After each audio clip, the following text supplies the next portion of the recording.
Hello everyone! Kamusta? Kamusta? Welcome pong muli sa aking kusina! Itlog, itlog, itlog na naman tayo! Yeah! Panibagong recipe ulit ang gagawin natin ngayon. Sigurado ako hindi nyo pa nasusubukan ito. Ito ang crispy tuna egg puff! Sigurado ako may stock kayo ng itlog sa bahay nyo. Nakalagay sa rep, no? Tama ko?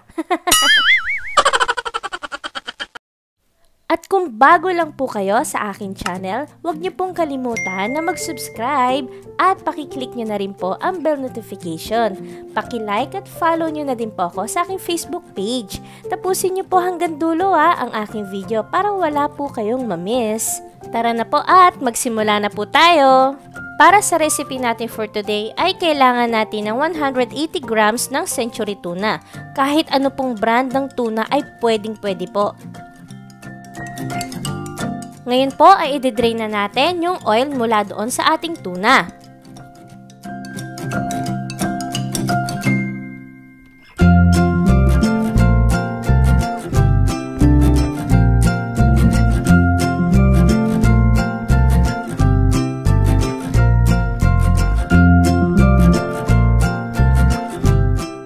Pagkatapos natin itong i-drain, i-transfer natin ito sa isang malinis na bowl. At kailangan natin itong durugin.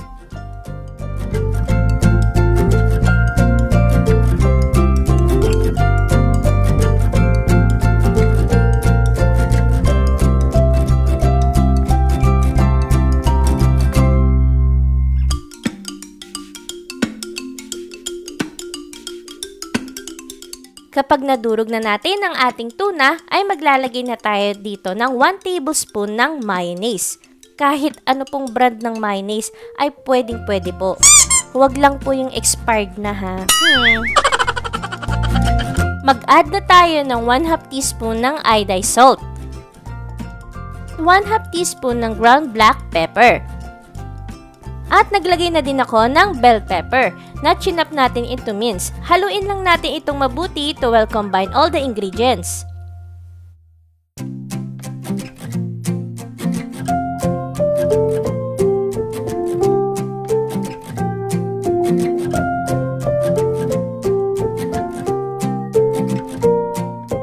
Ngayon po ay meron tayong 6 na piraso ng nilagang itlog. Nilaga ko lang po ito, sinabay ko sa pagsaing.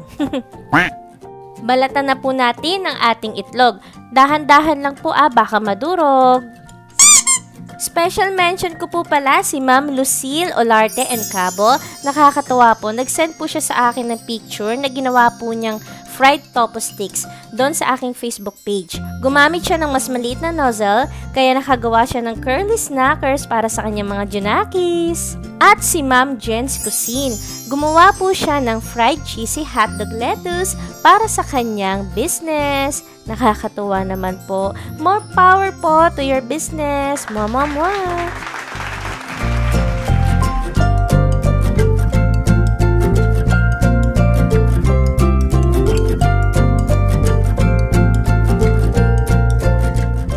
Ngayon po, after natin magbalat ng nilagang itlog, ay hatiin natin ito sa gitna. Dapat dahan-dahan lang po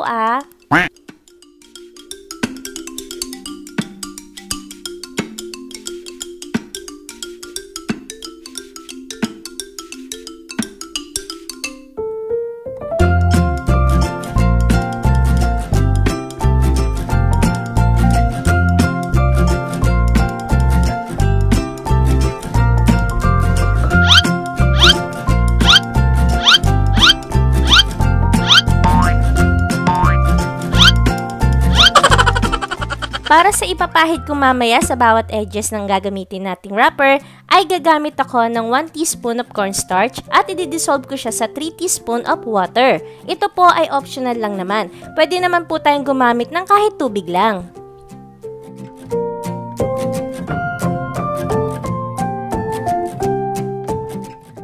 Ang gagamitin kong pangkumot, kumot talaga, para sa ating recipe ay molo wrapper. Mabibili nyo naman ito in any supermarket stores na malapit po sa inyong lugar. Ngayon po ay naglagay ako ng 1/2 teaspoon ng tuna mixture natin sa gitna ng ating molo wrapper. Kaunti lang po huwag masyadong madami. Ngayon ay ipapatong na natin ang kalahating nilagang itlog sa ibabaw ng ating tuna.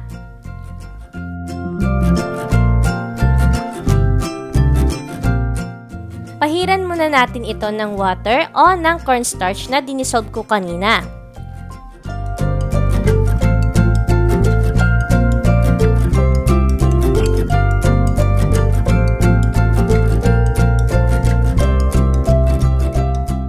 At dahil nilalamig ang ating itlog, kumuta na natin ng isa pa nating molo wrapper.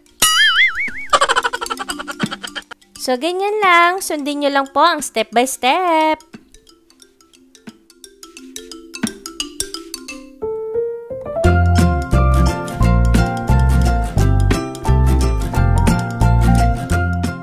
Kapag merong excess, ikat lang natin ito.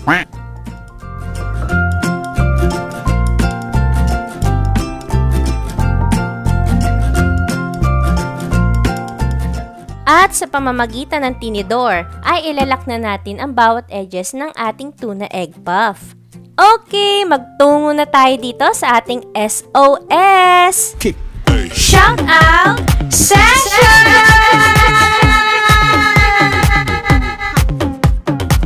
Yeah!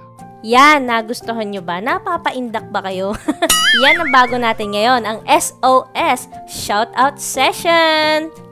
Shoutout po kay Miss Vera Makayan Balagtas, lokal ng Tangos, distrito ng Kamanava, Jake Tariga, Virgilio Bayon from Cebu City, Janice Bailon from Bacoor, Lawrence Kiefer Merihiliano from North Caloocan, Carolina D. Borja from Batangas, Rosie Bascongada from El Nido, Palawan, Joanne ng Calamba, Lynn Tiangco Zamudio from Fairbanks, Alaska, USA, Bebe Anderson from Switzerland, at kay Renzo and Jana at sa kanilang baby Denver from Pilar, Las Piñas City. Alam nyo ba, dyan ang aking hometown, Las Piñas City. Dyan ako pinanganak, lumaki, nagdalaga, etc. Dyan ako nag-high school sa May Admiral sa Repsi. Batch, secret.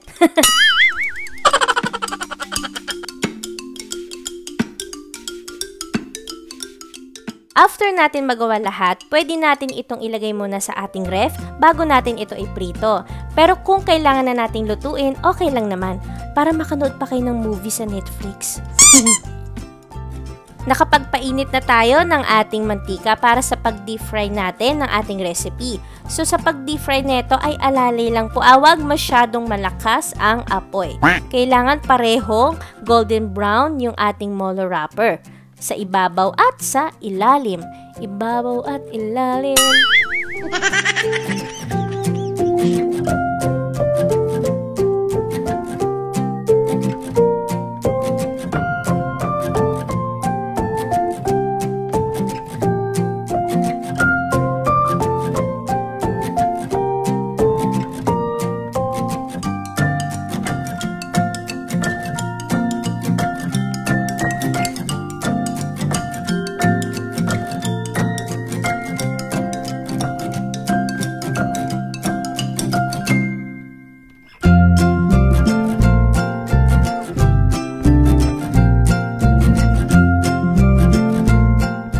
I-flip uli natin para yung ibabaw ay mag-golden brown. So, para magpantay yan. Ganyan yung hinahanap nating pagka-golden brown.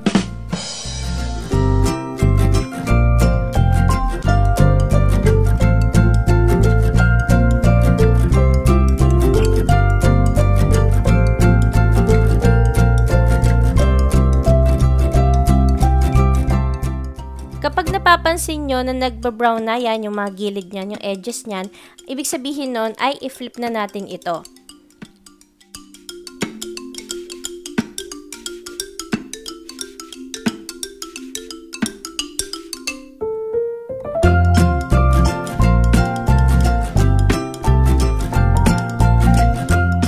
Kapag Kapag na golden brown na ito, ay hanguin na natin.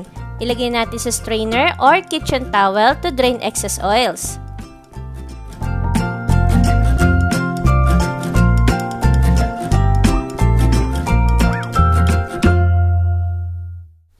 Pieces po ang nagawa natin. Pero kung napapansin nyo, yan lang po yung naka-display. Kasi kinain na po nung 3 Junakis ko. Tig-iisa sila.